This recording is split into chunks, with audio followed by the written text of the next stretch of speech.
Kemudian nomor 7, apa dampak negatif terjadinya hujan ekstrim di atas 150 mili per hari bagi tanaman buah? Jawabannya yang benar adalah akar tanaman tergenang dan akan membusuk. Bayangkan saja apabila ada hujan deras dengan curah hujannya 100 mm per hari loh ya. Ini tuh deras, udah benar-benar yang deras banget. Dari semula akar tanaman, misalkan nih akar tanaman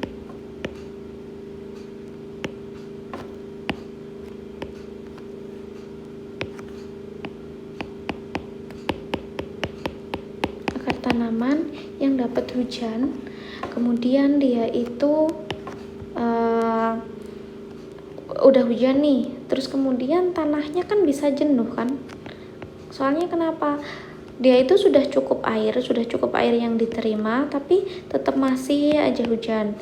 Nah, tanahnya ini bisa jenuh, kemudian bisa membuat akar dari pohon-pohon itu membusuk, soalnya tanahnya udah jenuh, udah cukup air, udah nggak perlu air lagi.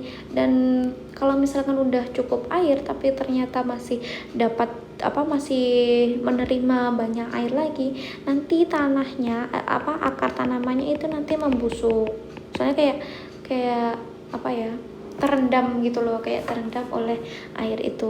Nah, sedangkan di sini terlebih untuk tanaman buah ya, yang mana tanaman buah itu nggak sekuat kayak tanaman dari pohon-pohon besar, kayak misalkan pohon jati atau pohon-pohon kayak gitu. Jadi jawaban yang paling tepat adalah akar tanaman tergenang dan akan membusuk. Kemudian kenapa A salah?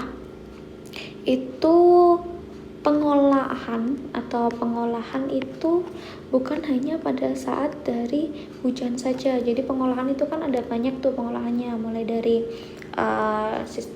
mulai dari mau menanam, kemudian mulai dari perawatan, kemudian dari pemetikan. Kalau pemupukan tanah, memang iya bisa terganggu kalau untuk pemupukan, tapi di sini fokusnya adalah dua, jadi pengolahan dan pemupukan tanaman. Kemudian yang B, pertumbuhan dan penyerbukan bunga terganggu. Kenapa? Kan itu bunga, bukan, ini kan dari curah hujannya sendiri, bukan serangga. Kalau penyerbukan bunga kan biasanya dari serangga kan. Kemudian pelindian unsur hara dan nutrisi akan membusuk. Unsur hara dan nutrisi yang ada di tanah itu tidak akan membusuk, jadi unsur hara dan nutrisi itu bisa bertambah ataupun berkurang,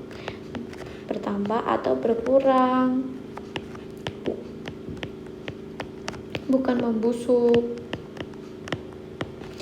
Kemudian pemeliharaan tanaman dan penanaman terganggu.